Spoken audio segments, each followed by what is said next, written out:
দর্শক, ডাকসু নির্বাচন নিয়ে আলোচনা থামছেই না। আলোচনা হয়তো আরও বেশ কিছুদিন চলবে। এরই মাঝে অন্য বিশ্ববিদ্যালয়ের ছাত্র সংসদের নির্বাচন যদি বড় কোনো ঘটনা ঘটিয়ে ফেলে, তখন হয়তো ডাকসু নির্বাচনের আলাপটা পেছনে পড়ে যাবে। ডাকসু নির্বাচন নিয়ে আমরাও অনেক আলাপ করেছি। ডাকসু নির্বাচন নিয়ে আলাপ তুলেছেন আইন উপদেষ্টা আসিফ নজরুল, এবং তিনি ডাকসু নির্বাচনে বিজয়ী শিবির সদস্যদের প্রতিনিধিদের শুভেচ্ছা জানিয়েছেন। খুবই ভালো কথা, শুভেচ্ছা একজন উপদেষ্টা জানাতেই পারেন, কিন্তু শুভেচ্ছা জানানোর পরে তিনি যে মন্তব্যটা করলেন এবং সেই মন্তব্যের পরিপ্রেক্ষিতে জামাতের পক্ষে, শিবিরের পক্ষে অবস্থান এবং বিএনপির বিপক্ষে অবস্থান হয়ে গেল কিনা সেটা নিয়ে এখন সম্ভবত বিতর্ক তৈরি হবে। একটা নতুন বিতর্কের জন্ম দিতে চলেছেন সম্ভবত আসিফ নজরুল।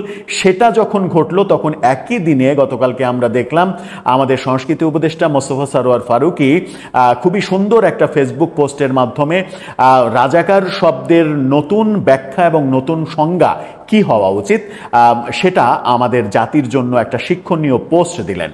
তার শিক্ষণীয় পোস্ট থেকে আমরা কিছু শেখার চেষ্টা করব, সেটা উল্লেখ করে। এবং আসিফ নজরুল কি মন্তব্যের মাধ্যমে নিজেকে আবার বিতর্কের মধ্যে ফেলে দিলেন কিনা সেটা বোঝার চেষ্টা করবো। এই ভিডিওতে থাকবেন। দর্শক, বলছিলাম ডাকসু নির্বাচনের কথা। ডাকসু নির্বাচনে শিবিরকে বিজয়ের জন্য অভিনন্দন জানিয়েছেন আসিফ নজরুল। এটা খুবই ভালো একটা কথা, ভালো একটা দৃষ্টান্ত। অভিনন্দন সবারই জানানো উচিত। যেমন পাকিস্তান জামাত অভিনন্দন জানিয়েছে শিবিরের এই জয় উপলক্ষে। পাকিস্তান জামাত ইসলামী আনুষ্ঠানিকভাবে অভিনন্দন জানানোর পরে আবার সংবাদ মাধ্যম এই খবরও দিয়েছে যে তারা সেই অভিনন্দন বার্তাটা মুছে ফেলেছে। যে অভিনন্দন দিয়েছিল সেই অভিনন্দনটা মুছে ফেলেছে বিভিন্ন রকমের সমালোচনার জন্য। হয়তোবা বাংলাদেশ থেকেই বার্তাটা গিয়েছে, তোমরা এটা সরিয়ে ফেলো, তা না হলে বাংলাদেশে আমাদের প্রচণ্ড সমালোচনা হচ্ছে। এটা নিয়ে হতে পারে, অনেক কিছুই হতে পারে। আসিফ নজরুল কি বললেন তাকে নিয়ে এনটিভির শিরোনামটা আপনারা দেখে নিতে পারেন। সেখানে বলা হচ্ছে, ডাকসু নির্বাচনে ট্যাগ দেওয়া রাজনীতির ভূমিধস পরাজয়। তার মানে হচ্ছে যে তিনি সরাসরি বিএনপিকে অভিযুক্ত করছেন এবং বিএনপির বিরুদ্ধে তার মতামত তিনি দিচ্ছেন এবং বলছেন যে বিএনপি মূলত ছাত্র শিবিরকে রাজাকার, পাকিস্তানি যে ট্যাগগুলো দিয়েছে এবং সেই ট্যাগগুলো দেওয়ার কারণেই তাদের ভূমিধস পরাজয় হয়েছে। খুবই সুন্দর কথা, তিনি তার মতো করে বলতেই পারেন। কিন্তু স্যার, একটা কথা সেটা হচ্ছে যে আপনি উপদেষ্টার চেয়ারে বসে থেকে এই মন্তব্য করার ব্যাপারে আরেকটু সাবধানী হলে কি ভালো হতো না? কারণ আপনার মন্তব্য কেন যেন মানে বিএনপির সরাসরি বিপক্ষে চলে গেল এবং জামাত ইসলামী শিবিরের পক্ষে চলে গেল। যদিও অতীতে আমরা দেখেছি যে আপনি আসলে নির্দিষ্ট কারো পক্ষের নন। কখনো আপনার বয়ান শুনে মনে হয়েছে যে আপনি আওয়ামী লীগের মানুষ, কখনো আপনার বয়ান শুনে মনে হয়েছে আপনি বিএনপির মানুষ, কখনো আপনার বয়ান শুনে মনে হয়েছে আপনি মূলত জামাত ইসলামের মানুষ। বিভিন্ন রকমের বয়ান ফেসবুকে এখনো রয়েছে।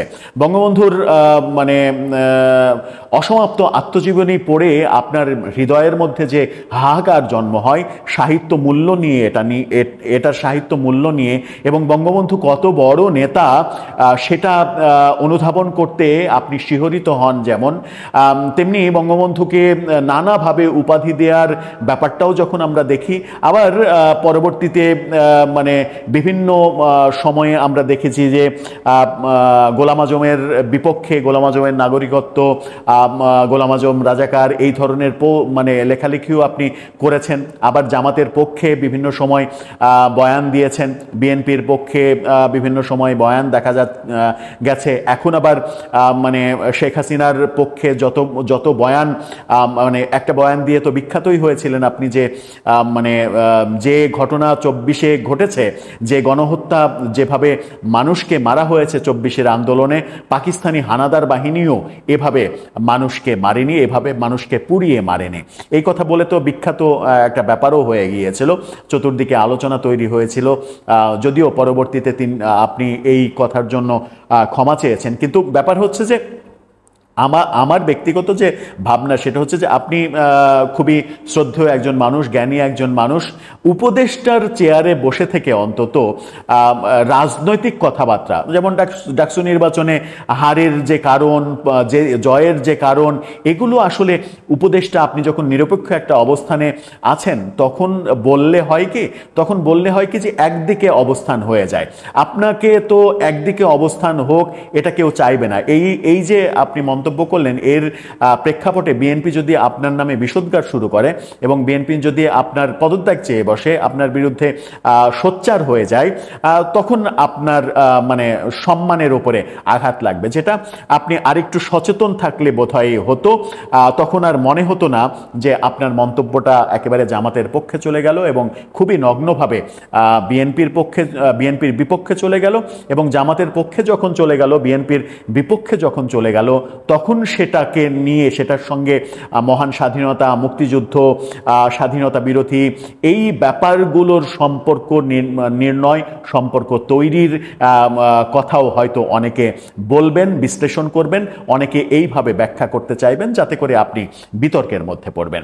আমাদের আরেকজন উপদেষ্টা মোস্তফা সরোয়ার ফারুকী, সাংস্কৃতিক উপদেষ্টা, গতকালকে তিনি ফেসবুকে একটা পোস্ট দিয়েছেন যেখানে রাজাকার শব্দের নতুন একটা ব্যাখ্যা তিনি দাঁড় করানোর চেষ্টা করেছেন। অসাধারণ একটা ব্যাপার। 2025 সালে এসে এখন তো আর 1971 সালের রাজাকারের সংজ্ঞাটা আমরা পড়তে পারি না। আমরা অবশ্যই রাজাকারের ভিন্ন একটা সংজ্ঞা পড়তে চাই, রাজাকার সম্পর্কে নতুন একটা আইডিয়া পেতে চাই, নতুন একটা আইডিওলজি তৈরি করতে চাই, এবং এটা নিয়ে এই প্রেক্ষাপটটা নিয়ে বহু সিনেমা বানানোর উদ্যোগও আপনি নিতে পারেন। রাজাকারের নতুন একটা সংজ্ঞা স্টাবলিশ করা এই মুহূর্তে খুবই প্রয়োজন, যেন একাত্তরকে কেন্দ্র করে আমরা যাদেরকে রাজাকার বলছি তাদেরকে রাজাকার বলার ন্যারেটিভ এই বাংলার জমিনে আর তৈরি না হয়। কি বললেন আপনি? আপনার স্ক্রিনশটটা একটু দর্শকও দেখে নিক। সেখানে আপনি বলছেন রাজাকারের আক্ষরিক অর্থের বাইরে রাজনৈতিক অর্থটা কি? রাজনৈতিক অর্থ খুঁজছেন আপনি। রাজনৈতিক অর্থ হইল এই যে রাজাকার সেই সব ব্যক্তি যারা নিজের দেশ ও দেশের মানুষের বিরুদ্ধে গিয়ে অন্য দেশের হয়ে কাজ করে। এই মিনিং তো 71-এও ছিল বোধহয়। আপনি বোধহয় একটু মানে আমি জানি না কি বোঝাতে চাইলেন আপনি। এরপরে আপনি বলছেন যে এই সূত্র ধরে আগাইলে এই সময়ে কাদেরকে রাজাকার মনে হয়? ও, আপনি এই সময়ের রাজাকারের কথা বলছেন। জি, যাদের ভাবছেন তারাই। কিছুদিন আগে আমার একটা লেখায় লিখেছিলাম, মুক্তিযুদ্ধের রাজনৈতিক নেতৃত্ব দানকারী দলটা কি করে বাংলাদেশের সবচেয়ে বড় স্বাধীনতা বিরোধী শক্তি হয়ে উঠল। এটা রাষ্ট্রবিজ্ঞানের ছাত্রদের কাছে একটা ইন্টারেস্টিং থিসিসের বিষয় হতে পারে। এটা কিন্তু অনেকগুলো মুভিও তৈরি করা যেতে পারে, অনেকগুলো মুভি তৈরি করে এই থিসিসটা প্রতিষ্ঠিত করা যেতে পারে যে কিভাবে এই ব্যাপারটা হয়। স্বাধীনতা বিরোধী শক্তি মানেটা কি? মানে যারা নিজের দেশের স্বাধীনতা ও সার্বভৌমত্বকে অন্য কারো পায়ের নিচে বিকিয়ে দেয়। এই 16 বছরের মতো পরাধীন আর কবে ছিল? ফলে মানুষ এখন আওয়ামী লীগকেই সবচেয়ে বড় রাজাকার মনে করে। এটা একটা ফাইন থিওরি। এই বাস্তবতায় রাজাকার কার্ডের পুরনো ব্যবহার যে খারিজ হয়ে গেছে, এটা 24-এর 14ই জুলাই সেটেলড হয়ে গেছে। অর্থাৎ 71-এর যে রাজাকারের যে ব্যাপারটা সেটা আর নেই। এটা 2024-এর 14ই জুলাই ওই যে তুমি কে আমি কে রাজাকার রাজাকার এই স্লোগানের মাধ্যমে আগের ইতিহাসটা আসলে রিসেট বাটনে ওটা মুছে গেছে। এখন নতুন যে ইতিহাস তৈরি হয়েছে, এখন রাজাকার বললে শুধুমাত্র আওয়ামী লীগকেই বলতে হবে। তিনি এরপরে আপনি বলছেন যে 47-এর নায়ক 71-এ ভিলেন, আবার 71-এর নায়ক 24-এর ভিলেন হয়ে যেতে পারে, কারণ সমসাময়িক বাস্তবতায় নায়ক বা ভিলেন নির্ধারণ করে দেয়। 71-এ যা ভূমিকা সেটা ওই রকমই থাকবে, কিন্তু 71 দিয়ে 24 এবং তৎপূর্ববর্তী 16 বছরের পাপ ঢাকা যাবে না। 71-এর শহীদেরা 24-এর খুনিকে বাঁচাতে আসবে না। অসাধারণ একটা ব্যাপার যে আমরা রাজাকার শব্দের নতুন একটা ব্যাখ্যা শুনলাম, যে মূলত দেশের বিরুদ্ধে, দেশের স্বাধীনতা সার্বভৌমত্বের বিরুদ্ধে যারা কাজ করবে তারাই মূলত রাজাকার। কিন্তু গত বছরের 14ই জুলাইয়ের পরে এটা আর ওই আগের ব্যাপার নেই, এখন নতুন ব্যাপার হয়েছে। এখন রাজাকার বললে আমরা শুধুমাত্র আওয়ামী লীগকেই বলবো। খুবই সুন্দর একটা থিওরি, লেখাটা পড়ে আমার খুবই ভালো লেগেছে। এরকম লেখা আরও আমরা পড়তে চাই এবং আমরা নতুন নতুন ব্যাপার জানতে চাই, কারণ জানার আসলে শেষ নেই। অনেকে আবার মজা করে বলেন জানার কোনো শেষ নেই, অনেকে না, সত্যজিৎ রায় তার হীরক রাজার দেশে বলেই গিয়েছেন যে জানার কোনো শেষ নাই, জানার চেষ্টা বৃথা। তাই আমরা সেরকম মানে করে ভাবতে চাই না, আমরা প্রচুর জানতে চাই এবং আমরা মানে হীরক রাজার মতো পাঠশালা বন্ধ করে বলতে চাই না, লেখাপড়া করে যে গাড়ি চাপা পড়ে সে, এগুলো বলতে চাই না। আমরা বলতে চাই লেখাপড়া করে যে গাড়ি ঘোড়ায় চড়ে সে, এই তত্ত্বটাই বিশ্বাস করে থাকতে চাই এবং এই ধরনের নতুন নতুন সংজ্ঞা, নতুন নতুন সৃষ্টি আমরা আরও অনেক জানতে চাই।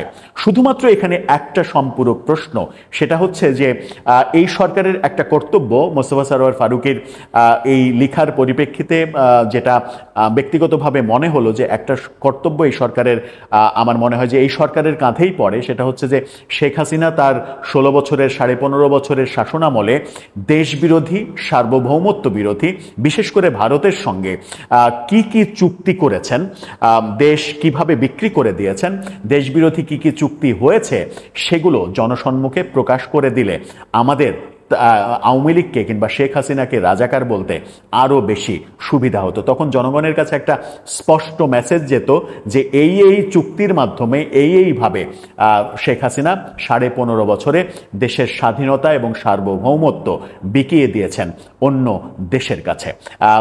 আমার মনে হয় যে সরকারের এটা কর্তব্য এবং অনেক দিন থেকেই দাবিটা উঠছে যে এই ব্যাপারগুলো সামনে আসা উচিত। এই ব্যাপারগুলো সামনে আসলে আমরা শেখ হাসিনা সম্পর্কে অন্ধকার জগতের আরো অনেক তথ্য হয়তো পেতে পারি। দর্শক, আপনার কি মনে হয় ব্যাপারটা, আপনি কিভাবে দেখছেন? আপনার মতামত জানিয়ে লিখতে পারেন আমাদের কমেন্ট বক্সে।